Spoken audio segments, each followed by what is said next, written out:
So, nung binato mo siya ng toothbrush dahil masakit na yung mga malulutong na salita niya, gumanti siya at Oo, yun po ang naging dahilan. Nagsabunutan po kami. Hindi ko po si masabunutan dahil wala po siyang buhok. Yung damit na lang po. Pwede makapagsalita, sir. Damit na lang po kasi nahawakan ko.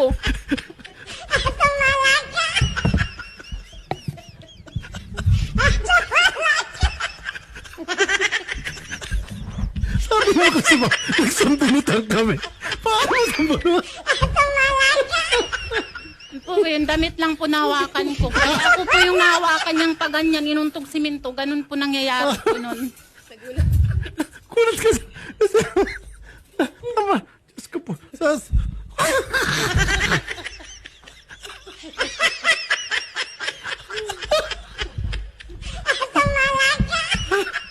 Mama kasi sabi nagsambunutan, ma. Wala ka nagsambunutin sa kalabong ka.